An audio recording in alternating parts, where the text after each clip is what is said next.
Alrighty, hello everyone, and welcome to our last session of Simon Says for the year. So last time we had a look at a range of different issues and how they looked at as little individual specific things. Today, we're going to zoom out to the broader picture in terms of the wider impacts of society and how this looks now that the modern West has moved to what we might call a post-Christian culture. So we're going to have a look at some history and how things kind of have progressed over the last handful or centuries, really. We'll have a look at the decline of the church in the modern West. Then we'll focus on this cultural moment, how the church can function in this culture, and what the solution to all of this might be. So let's dive in. So first, we'll have a look at secularization of the West and trends through history. So the early church spread like wildfire after Jesus, his disciples and followers went forth to preach the gospel to the nations. And it got to the point where it was actually became the official religion of Rome in 380 AD. Ironically, that wasn't a good thing. But through the Middle Ages, which can be called the Age of Faith, through the 5th to 14th centuries, Christianity was common, popular. There's a stereotype of the parish and the common folk living in rhythm around that. But it wasn't until probably the last 500 years or so that things really started to trend towards what we're seeing in our modern context. So with the Renaissance in the 15th and 16th centuries, humanism and philosophy really started to take hold in the human psyche in European-centric, leading to the modern West.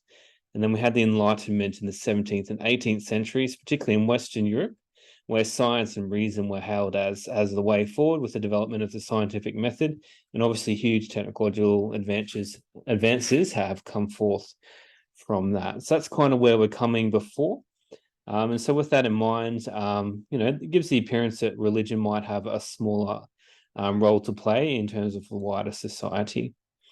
And so these trends have obviously contributed to the decline of the church. And that brings us to what we're looking towards now. So I've shared this one before. This is from the Australian census in terms of the number of people reporting no religion. And before 1970s, there was basically nada. Everybody reported a religion of some sort. But in the 1960s, we had a lot of freedom movements and evolution started being taught in schools.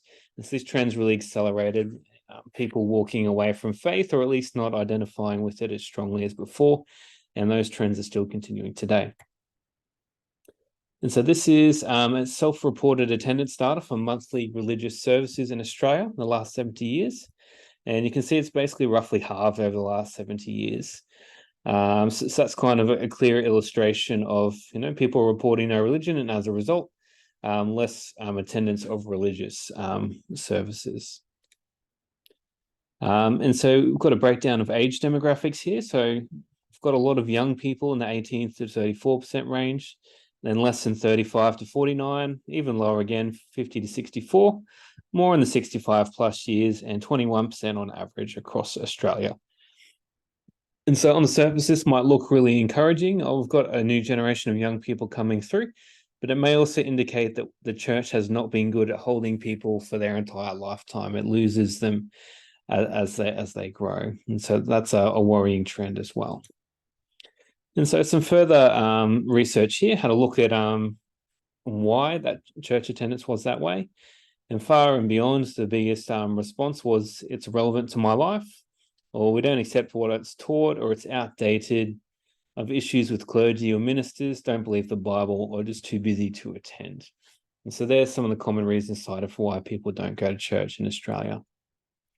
And so they don't go to church. What would they like in terms of facilities and community needs? We want more parklands, free car parks, more public transport, community and youth centres, foods and cafes. And out of 13, the local churches ranked 13 out of 13 in terms of facilities that the community thinks it needs. And so in terms of the services the community needs, though, ironically, it wants things provided by the church: teen activities, youth groups, counselling and counsellor support, play groups and kids clubs, and social activities for seniors. And so maybe there's a bit of a disconnect there in terms of what we think we want and what we need. And I think it's interesting to see those highlighted there. Okay, so let's have a look at this cultural moment more specifically. We know the stats are trending away from church going, and we're moving towards a post-Christian culture. And so radical individualism has really taken root as the defining religion of the day, a religion without the name religion. So that's very much just the idea of you do you, or the idol of the authentic self. I have to do what makes me happy. I have to do my things. You can do your things too, what makes you happy. And if we all do that, everyone will be happy and it'll be great. And so this is called atomization, where everyone does their own little thing. They're like an atom sitting alone. They're not part of a wider molecule if we're talking chemistry. And so as a result, we have a lot of people going about their life, doing their thing. They share about it on social media. They relate through social media, which, as we know, is a poor substitute for true relational needs and connection as a community. And then you throw in consumerism, where everything is monetized, where even your attention of looking at something means dollars to somebody in Silicon Valley. And so we've got these big trends happening together, and then religion kind of gets left to the side. It's seen as outdated. It's dogma. We've progressed beyond that. We believe in things that we can see and touch and feel now that science tells us is true. And religion, we don't need that anymore. We've got it all worked out. I'm going to do me, but if you want to do religion, that's cool. You do you. And so very much religion is pushed to become a private thing, kept out of the public square. It's like, okay, you do you. Oh, but you want to talk about it. No, you can't do that. That's for you to do in your private time. You keep that at home. And so religion is forced out of the public square, sorry. Even Christian schools have their freedoms to be a Christian school under pressure from legislation. So you to you doesn't apply in the public context of a school in the eyes of society. So there's a push for that to happen a lot as well. And so obviously that links in with politics. So we're told that religion should stay out of politics. It has no place there. You do you, but politics will do everything else, even though it enforces things on everybody. And politics is driven by a worldview. And so whatever you believe, where you come from, what you think is true, that's going to drive how you view politics and how you want policy to be created. And that's going to be true whether you believe in a religion or not. That belief is going to come through. And so it's a false dichotomy to say that religious people should stay out of politics when other people are pushing their secular ideas as a result of their worldview. And interestingly, the separation of the church and state was originally made to keep politics out of the church, not church out of politics. And so we've all got to acknowledge that we all have a worldview, we all have a preferred way of living. And if you do you is true, and if we're all equal, then everybody should have opportunity to share that in the political space. And then lastly, sin isn't seen as an issue. So because everybody decides what is right and what they want to do and what makes them happy, if I'm going to do me, I'm a good person because I set the criteria for what a good person is, and naturally I fit it. It's those other people over there who live differently who are wrong. And so everyone's a good person by their own measure. And so why would we need Jesus? There's no sin, there's no wrong. Everyone's doing their thing, everyone's right, and everyone's doing their best to be happy and live a good life. And so as a result, we're all pursuing utopia, but is it the same utopia? We're all defining our own utopia. And whether we're trying to get there by technology or medicine or tolerating each other or progress, we're trying to make the world a better place, but we can't agree on what that better place is. And there's no better example of this than social media, all the arguing that happens on there.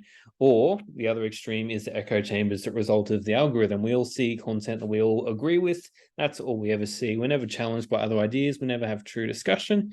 And so we end up with these little silos of pursuing utopia in ways that look different to everybody else. And so when you consider that some of those worldviews and preferred choices have mutually exclusive claims and lifestyle choices that infringe on others, you're inevitably going to have friction. We can't all live together in harmony when one says, well, no, you need to do this to this people group, or no, you need to share your things with other groups, or no, I don't believe that anybody should be able to share anything. And so there's a conflict because these ways of approaching utopia or living our lives aren't mutually compatible in a way that allows everybody to do exactly what they want to do in its fullness. And so at the root of all this is, the idea of authority and who's the boss and who decides what. And so in the modern Western context, we live in an age of individualism, and that places the self as God. We decide who's the boss, we decide what's best for us, and we'll go about it. And so we build these personal strongholds which demand autonomy. You know, I need to be free to do my own things. I have these freedoms. I have my rights. I'm going to live my life my way, and so can you. But the irony here is that for these personal strongholds to exist, for us to be allowed to live in our autonomy in the way that we want to live, we rely on wider social strongholds to give us the security or the capacity to do that. So for us to live a life where we're safe where we are, we need to have a government or a police force or a military to provide the means by which we can be kept safe. We need the social strongholds of a government to, you know, provide the economy and provide essential services. And so while we want to do us and have our say in everything we do, we're actually reliant upon everything else, whether we admit it or not. And so this is this tension between the individual doing what they want to do, and yet having that actually rely on the social strongholds, which we tend to neglect or ignore or even attack. And so as individualism puts authority with self. You know, I decide what's best. You know, we reject the experts. We don't look up to a larger power in terms of government. And so we reject vertical authority above us. We don't believe in that because we believe we're the authority and we know what's best for our lives. But when everybody does that, we have this horizontal authority of the entire crowd, and everybody having their own authority and own ideas. And so again, there's more irony there in that we become the result is we're at the mercy of the horizontal authority of the crowd, where whoever shouts loudest and the most in the largest numbers suddenly has power and sway. And so by rejecting vertical authority so that we can do our own thing, we're instead at the mercy of a different thing, where everybody decides that they're the boss. And so we already see the cracks of this underlying tension. We see these socio-political divisions with Brexit. Brexit was a big surprise. Trump getting into power was a big surprise. Nobody could believe it happened, but it did. How did it happen? Because people had different views, and things changed, and they weren't able to be predicted. And then the pandemic threw things into disorder, and then there's all these different pushes for sexuality and how individuals can express that as well. And so there's all these different ideas. We have these melting pots, and we have this inequality of wealth. And then we have these powerful corporations. So they're those larger strongholds we rely on. We rely on them for services. And yet those large organizations themselves become more like individuals and act in their own interests. And then in turn, we trust in them less because they act in their own interests rather than ours. And then they become more like individuals and they're rebelled against even further.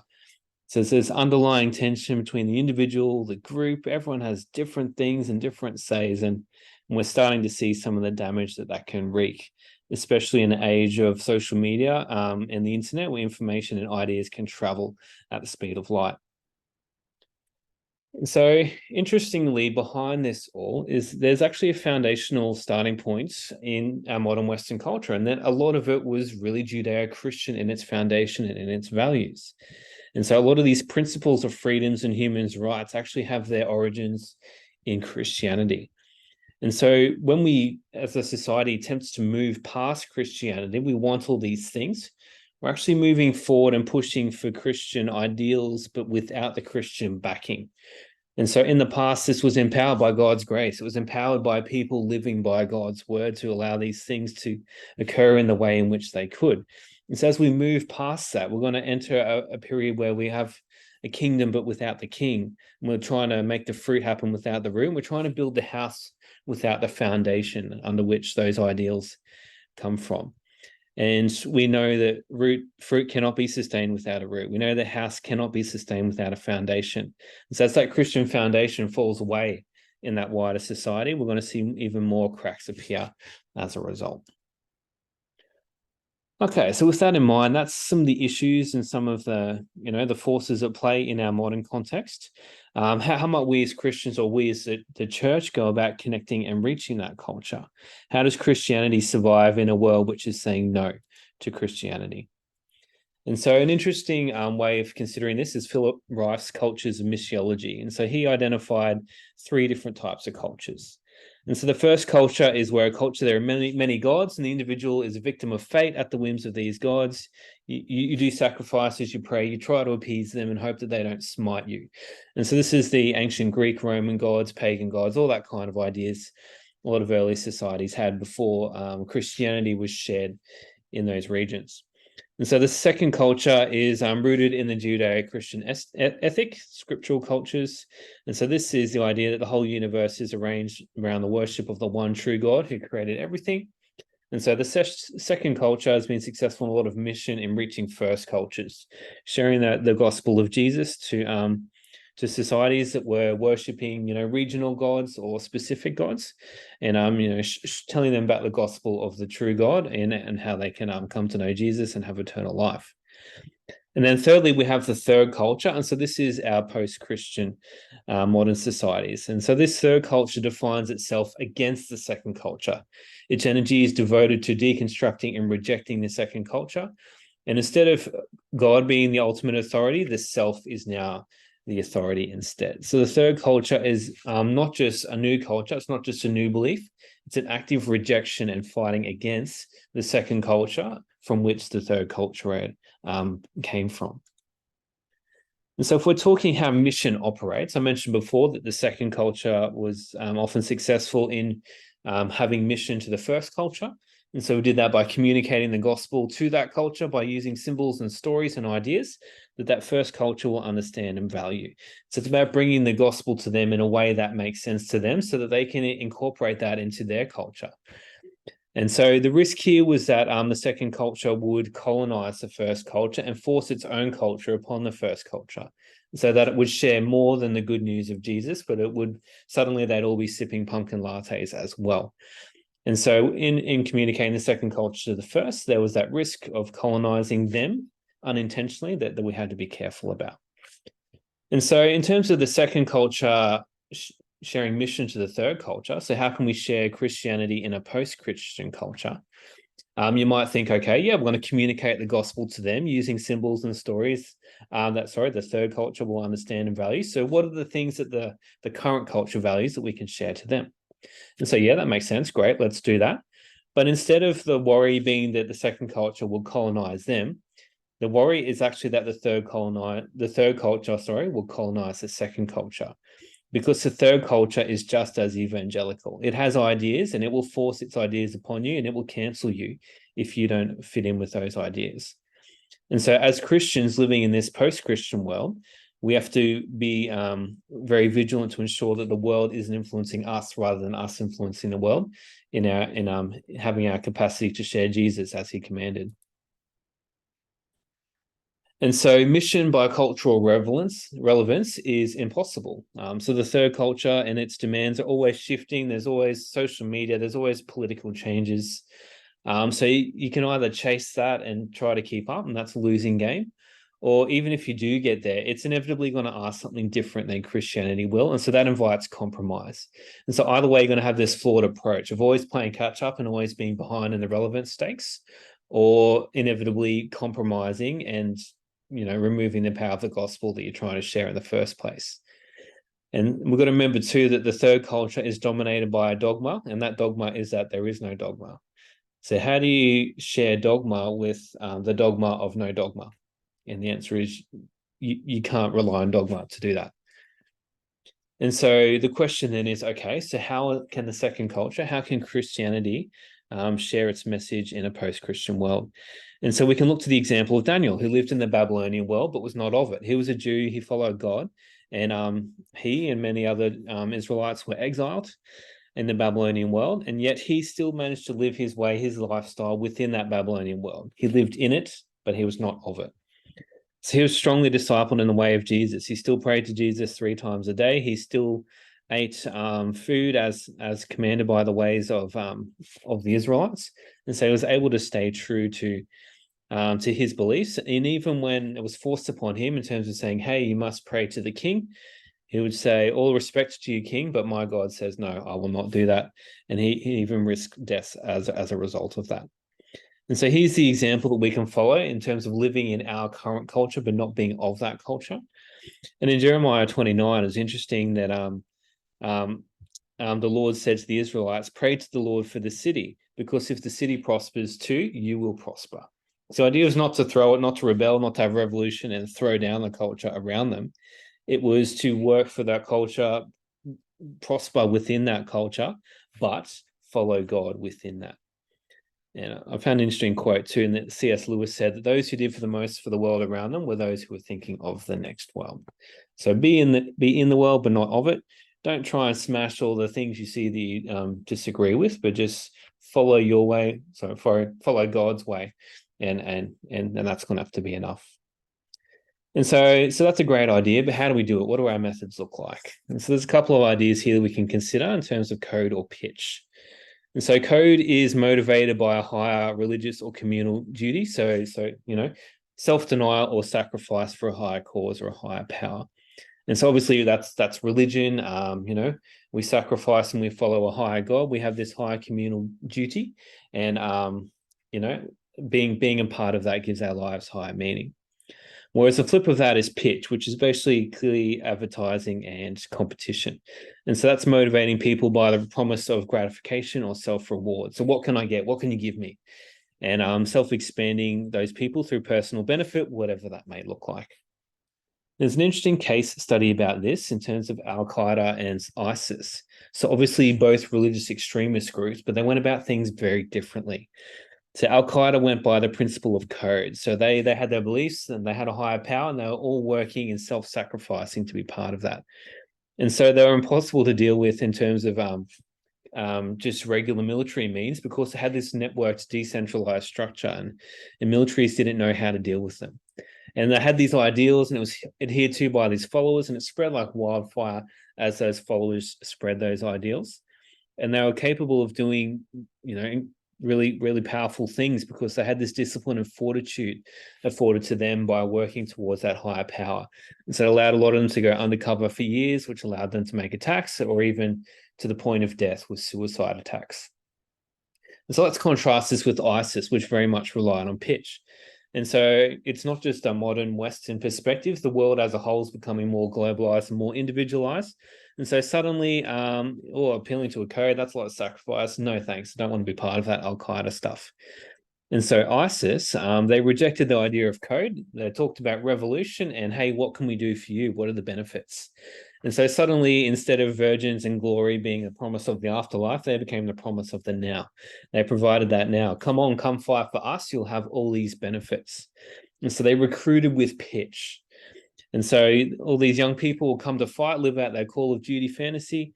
And when they came on the ground and the fighting was real and they decided it wasn't for them, they wanted to go back home to mum, they were kept there with the threat of violence, that they would be killed if they tried to run away. So very interesting contrast in that they were both religious extremist groups, but one was code and going to a higher ideal, and one is pitch, competition. We can give you the best stuff. Come here, do this. And so obviously when religion pitches, it's not in its natural playground.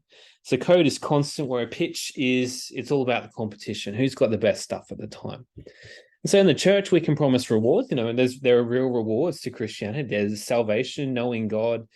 There's the here and now benefits. It might offer self-improvement, pastoral support and counseling, amazing worship experiences, nice coffee at church, childcare, nice car parks. And so there can be these perks with church. We need to be careful that we're not competing with those, because you only compete until you out-compete it. Whether that's another church with bigger and better stuff and a super church with more resources steals all your congregants, or whether the world does everything better and steals people back into the world. And so religion can't rely on competition because it just doesn't have the resources. The world's got the internet, it's got convenience, endless entertainment. It can provide power, status, comfort, protection, self-improvement, sex, money, sensory overload, whatever tickles your fancy, the world can provide it. And the church cannot compete with the resources of the entire world. And so there's no come for the coffee, stay for the Jesus. The church cannot rely on pitch. The church can only rely on code, that true community, that true working together for a higher power, and even sacrificing for that, because people really respect and admire that, even if it's from a distance. And so as the church, we've got to embrace being the minority. We can't compete with the world on its own metrics. We need to compete on our own metrics with code. And so we've got to be comfortable with being the minority, but being the best minority that can be, because we have the literal best thing. We have God and eternal life with him, so we should act like it. Okay, so how do we do that on the ground? What does that look like? As always, Jesus is a good model for anything. And so Jesus' strategy for his 3 years of ministry on earth were to go deep that you can go so that you can go wide. And so rather than, hey guys, come here, we've got awesome coffee, he routinely culled his followers. He said, I'm the bread of the life, you must eat my flesh to live forever. And that was a difficult teaching, particularly for Jews in that context with their food laws, and he lost many disciples at that time. And in Luke 9, he said, let the bury their dead. Anyone who puts a hand to the plow and looks back is not fit for the kingdom of God. And so for all the people that were attracted for him for all of the benefits, he kept raising the bar of the cost. He says, you must die to yourself and carry your cross. And inevitably, unfortunately, all deserted him at the crucifixion, but upon his resurrection, that remnant of those true believers in him were the ones that went forth and were able to share Christianity as we know it today. But yeah, rather than trying to compete and attract people, Jesus routinely called his followers to say, who's in this for the long haul? Who's truly in for this? Who wants to sacrifice for this higher ideal? Because that higher ideal is worth it. And I found it interesting that Jesus in the desert, he was tempted by the devil. He fasted for 40 days. But at the end, one of his temptations was to jump off the temple. And I always thought that was a bit random because, like, tempting him to eat food when you're fasting. Okay, that makes sense. He's hungry. That's a need. Or tempting him to bow down and worship Satan. He'll give him power. Okay, power is a temptation. I understand that. But jumping off the temple never really clicked with me. I never understood that until I realized and thought about it from the perspective of the people that weren't Jesus or the devil. If you're in the temple, you saw this guy jump off and he's caught by the angels, be this massive spectacle, announcing the arrival of the Messiah. He's here. Let's follow him. He's going to have millions of followers on Twitter. He's going to do his world tour. And so he could have done that for fame and fortune and had an instant following in moments. But instead, he chose to just trudge around for 3 years and do life with a bunch of misfits. Much less glamorous, much more effort requiring, much more time consuming, and people are flawed, and his disciples were doing all sorts of nonsense all the time. And so he chose that rather than the spectacle of the instant following of, boom, I'm the Messiah. Let's do this. And so, we should follow in his model as a result.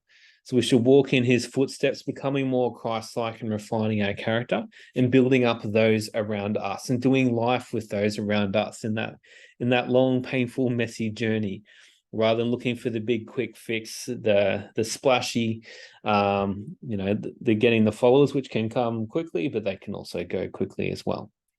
And so only when there's that true depth that nothing else can offer can Christianity become compelling. When we have that true depth in the few, then can we go wide. When people see how truly compelling it is, rather than a whole bunch of lukewarm people who look kind of like everybody else, because that's not exactly exciting.